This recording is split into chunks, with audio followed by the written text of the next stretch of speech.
Hello दोस्तों, कैसे हो आप लोग। Welcome back to the channel live life easy. तो ये है जी 28 जून की सुबह 3:15 का शूट।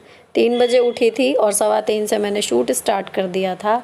इतनी सुबह उठ के जल्दी काम करने का रीज़न एक है कि आज मेरे सगे देवर की दूसरी शादी है एंड वी आर इनवाइटेड। तो आप इस मेरे बात से अंदाज़ा लगा लीजिए कि एक्चुअल स्थिति क्या चल रही है इस टाइम। तो अभी हम जा रहे हैं कानपुर। तो 48 घंटे के लिए हम लोग घर पे नहीं होंगे, 2 दिनों के लिए। तो मैंने झाड़ू फैलानी शुरू कर दी है। पोछे का टाइम नहीं है क्योंकि थोड़ा सा एक रूल है कि जब भी निकलती हूँ कहीं ट्रिप पे तो हम लोग घर से चाहे कितनी भी सुबह जाना हो लेकिन चाय नाश्ता चाहे हल्का या भारी करके निकलते हैं। बिल्कुल बासे मुँह हम लोग कभी नहीं निकलते। तो मुझे थोड़ी सी घी की पकौड़ी बनानी है, चाय बनानी है। तो मैंने अभी झाड़ू लगा ली है, पोछा आज नहीं लगाऊंगी और बच्चों को बाद में उठाऊंगी। फ़िलहाल पहले मैं सफाई कर रही हूँ। अभी हस्बैंड भी सो रहे हैं। निकलने का टाइम जो है वो हमारा 6 बजे का है, मतलब 6 बजे हम लोग बिल्कुल लॉक वगैरह करके बाहर चले जाएंगे। तो इस हिसाब से मैं अपना काम निपटा रही हूँ कि सुबह का 1 घंटा कम से कम, अभी 1 घंटा क्या 4:30 तक भी अगर बच्चे और हस्बैंड उठेंगे तो काम हो जाएगा। अभी बिल्कुल अंधेरा है। तो मैंने जो है यहाँ पर अंदर सफाई कर ली, घास वगैरह पे झाड़ू मार दी और बाहर चबूतरे पे डाल दिया पानी। तो आज की सफाई जो है वो इतनी होगी, पोछा नहीं मारूंगी जैसा मैंने आपको बताया। अब सफाई का काम निपट गया है तो रेगुलर रूटीन में मैं इसके तुरंत बाद नहा लेती हूँ और उसके बाद पूजा वगैरह करके बाकी का काम करती हूँ। लेकिन आज थोड़ा चेंज है क्योंकि अगर टाइम कम रहा या कुछ भी है तो अपने रेडी होने में मैं थोड़ा बहुत एडजस्ट कर सकती हूँ, लेकिन जो पकौड़ी वगैरह बनेंगी वो अपना टाइम लेंगी ही लेंगी। तो अभी 4 बजने में 10 मिनट हैं तो मैं हाथ वगैरह धो के अपना आ गई हूँ किचन में। ये आधा गया मेरा कल का बचा हुआ है। अगर इसको छोड़ के जाऊँ या तो सब्जी बनती है कुछ और, लेकिन बड़ा था तो आधे की सब्ज़ी मैंने बना ली थी, आधा रखा हुआ था। तो मेरे हस्बैंड ने रात को कह दिया था कि इसकी जो है पकौड़ी बना देना। वो रात को ही बना के रखने के लिए कह रहे थे कि सुबह माइक्रोवेव करके और हम लोग नाश्ता करके चले जाएंगे। लेकिन गर्मी का टाइम है या जो भी समझो, मतलब मुझे नहीं लगा कि पकौड़ी माइक्रोवेव करी हुई अच्छी लगेंगी। तो मैंने आधा घंटा पहले उठ के सुबह बनाना का ऑप्शन ज़्यादा सही समझा। तो मैंने यहाँ पर ये घिया जो है वो छील लिया, उसके बाद धो के इसको कद्दूकस कर रही हूँ। जो कोफ्ते की पकौड़ी बनती है ना, बस वैसी ही है। मेरे हस्बैंड को वो काफ़ी पसंद है ऐसे ही नाश्ते के तौर पे। घिए को घिसने के बाद जो कद्दूकस था और जो चाकू मैंने यूज़ किए थे उनकी धार अच्छे से बनी रहे, चलती रहे, इसके लिए मैंने इनको हाथ के हाथ वॉश करके रख दिया। अब इसमें ऐड करने हैं मुझे बेसन और मसाले। और ये कढ़ाई मेरी कल की अटकी हुई है। जिन्होंने कल का ब्लॉग देखा होगा, मैंने इन पकौड़ियों की वजह से इसको रात को खाली करके नहीं के रखा था। और इसमें लहसुन वगैरह का फ्लेवर भी है। जो कल मैंने पकौड़ी बनाई थी वो मेरे अब काम आएगा। अब बेसन के साथ इसमें मसालों में नमक, मिर्च और गरम मसाला, ये 3 चीज़ बस मैं ऐड करूँगी। और अगर आप ज़्यादा घी की बना रहे हो तो मैं आपको सजेस्ट करूँगी कि नमक साथ में मत डालना, वरना ये पानी बहुत ज़्यादा छोड़ देता है। और इतने घी की 2 घान में बन जाएंगी तो दूसरा वाला थोड़ा सा पतला होगा लेकिन काम चल जाएगा। तो फ़िलहाल मैंने सब में ही डाल दिया है नमक भी और मिर्च और गरम मसाला भी। इसको अच्छे से मैंने मिक्स कर दिया और ये थोड़ा सा पतला रखा है मैंने, घी को निचोड़ा नहीं है, ताकि जो पकौड़ियाँ हैं वो जल्दी से अंदर से भी कुक हो जाएँ बढ़िया करके। ये आप ट्राई करना। जो सख्त होती हैं वो थोड़ा धीमे धीमे ही पकानी पड़ती हैं, लेकिन अगर आप थोड़ा सा उसको पतला रखो ना तो फटाफट से अंदर से भी सिक जाती हैं। तो मैंने यहाँ पर सारी पकौड़ियाँ छोड़ दी और आँच जो है वो जब एक बार सारी पकौड़ी छूट गई तो मैंने रखी है मीडियम टू हाई, लो नहीं रखी है। तो ये फटाफट से जो है सिक गई थी और थोड़ी सी करारी बनी थी। सब्ज़ी वाले से मतलब ज़्यादा अच्छी बनी थी। जब मैं सब्ज़ी बनाती हूँ कोफ्ते की तो बच्चे 1 या 2 खाते हैं, लेकिन आज उन्होंने अपनी 5-5, 6-6 जो हैं वो खा ली थी। तो ये काम करता है क्योंकि इसमें तेल में थोड़ा फ्लेवर है। अब ये भगोना मैंने चढ़ाया है चाय के लिए और इतने अभी दूध की जो है पहले मलाई अच्छे से निकालूंगी। मलाई उतार के फिर जो है ये दूध जब चाय बनाएंगे, चाय थोड़ी ज़्यादा बननी है इसलिए मैंने भगोना चढ़ाया है। प्लान ये है कि 1 थर्मस चाय बना के ले जाएंगे और घर में जो है सभी को, मतलब जो रहेंगे साथ में सफ़र में, सुबह की 1-1 चाय सबको घर की मिल जाएगी। और बीच बीच में मैं जो कढ़ाई में पकौड़ी डली हुई हैं इनको चलाती जा रही हूँ। तो ये अच्छे से खूब बढ़िया करके सिक गई थी और सिकने के बाद फिर एक्स्ट्रा ऑयल निकल जाए इसके लिए मैंने इनको ये वाली छन्नी में एक बार कर लिया ताकि निचुड़ जाए जो भी इसमें एक्सेस ऑयल गया है। और उसको करने के बाद मैं दूसरा घान जो है इसमें छोड़ दूंगी। अभी मैंने चाय के नीचे गैस नहीं जलाई है, दूध की मलाई ही उतर पाई थी, इतने ये वाला जो पहला घान था वो रेडी हो गया तो मैंने छोड़ दिया। अब इसमें दूसरा तो ये भी एक ऑप्शन हो सकता है, पकौड़ी घिए की भी अच्छी लगती हैं। अब इसके बाद चाय चढ़ाने में जब ज़्यादा चाय चढ़ती है तो भी एक आध बार जब मैंने शादी के बाद शुरू में रत जगह वगैरह पड़े और भगोना भर के चाय बिना अंदाजे के बनाने की कोशिश की ना, तो उसमें ऊपर नीचे हो ही जाता था और नहीं समझ में आया था। लेकिन एक आध बार गड़बड़ करने के बाद अब मैंने रूल बना लिया कि मैं जब ज़्यादा चाय भी बनाती हूँ तो कप से नाप कर बनाती हूँ और उसी रेशो में चीनी पत्ती सब डालती हूँ। तो जैसी मेरी डेली की चाय बनती है बिल्कुल वैसा ही फ्लेवर जो है वो चाय में आ जाता है, चाहे थर्मस भर के चाय बनानी हो या भगोना भर के। तो यहाँ मैं सॉर्टेड हूँ कि थोड़ी गिनती करनी पड़ती है, लेकिन चाय का फ्लेवर को लेके आप श्योर रहोगे कि चाय अच्छी बनेगी। तो यहाँ पर मैं बना रही हूँ 10 कप चाय है ये, और 8 कप जो है वो उसमें चली जाएगी, 8 या 9। और हमारे जो घर वाले कप हैं वो थोड़े बड़े हैं, डिस्पोजेबल वाले में उतनी चाय नहीं आती, तो ये 15 से 17 लोगों के लिए एक बार की चाय जो है वो हमारा काम कर जाएगी। अब चाय पक रही है, अभी मैंने इसमें इलायची और अदरक नहीं डाली, इतने स्लैब पोंछ दी क्योंकि मुझे लग रहा था कि दूध थोड़ा सा पहले का है तो दूध फट भी जाता है कई बार, तो मुझे थोड़ा लग रहा था कि कहीं दूध फट ना जाए। तो एक बार जब इसमें उबाल आ गया चीनी पत्ती डले हुए में, उसके बाद मैंने इसमें डाली 6 इलायची और फिर एक अदरक का बड़ा सा टुकड़ा लेके कूट के वो डाल दिया, ताकि अगर फटता तो थोड़ा अदरक इलायची का मतलब नुकसान ना हो, दूध और वो तो गए ही। अब इसके बाद जब चाय बन रही है तो मैंने कढ़ाई जो है ये स्टील वाली छन्नी से छान लिया है। ये पका हुआ तेल अब मैं सब्जी में यूज़ करूँगी, जो रोज़ की छौंका छांकी होती है उसमें। इसको मैंने रख दिया। अब मेरे हस्बैंड उठ चुके हैं, ब्रश कर चुके हैं, तो इन्होंने नाश्ता कर लिया। नहाने का प्लान हमारा सबका ये है कि निकलने से पहले ही मैं भी नहाऊंगी, और ये लोग अब एक एक करके नहाने लगे हैं। बच्चे सबसे पहले नहा लिए।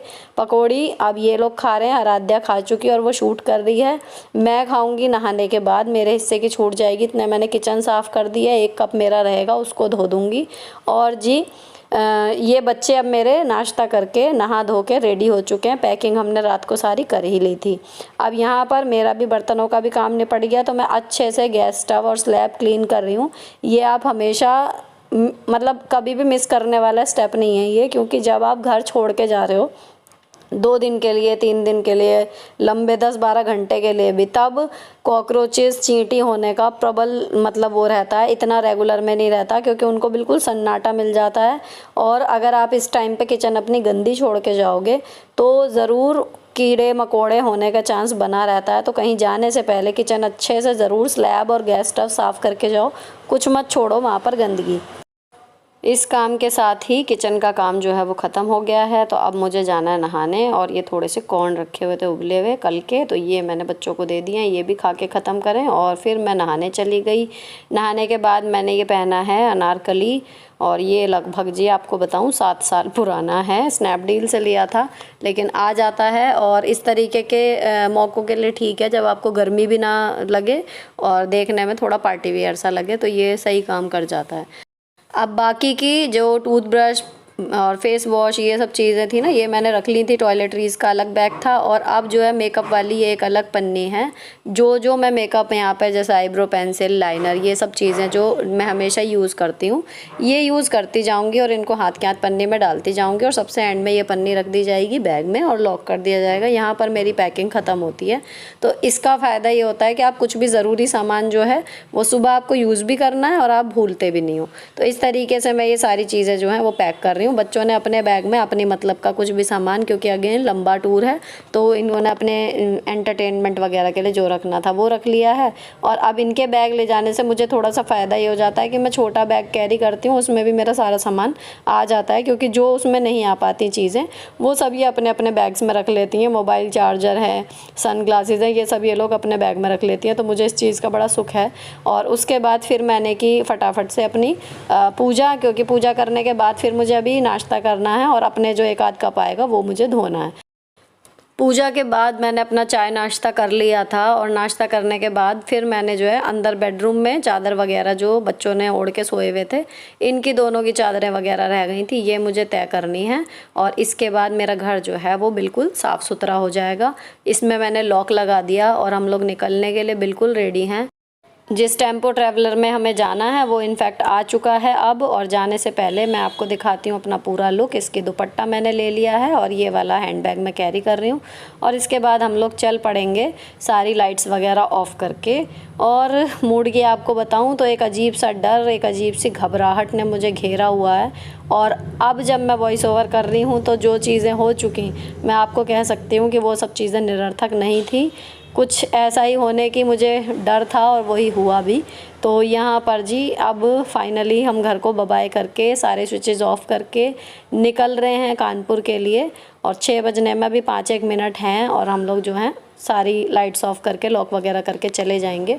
अच्छा, बराबर में चाचा जी के यहाँ प्रियंका जो है वो नहीं जा रही है, वो और उसके हस्बैंड यहाँ पर रहेंगे चाची जी के साथ। तो यहाँ से हम चारों और बराबर में से नेहा, पुनीत, उनका बेटा और चाचा जी, ये चारों ये लोग जा रहे हैं।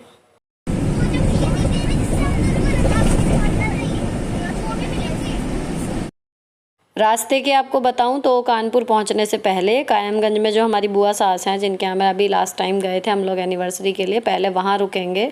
वहाँ से उन लोगों को हमें लेना है और उसके बाद फिर आगे कानपुर जाएंगे।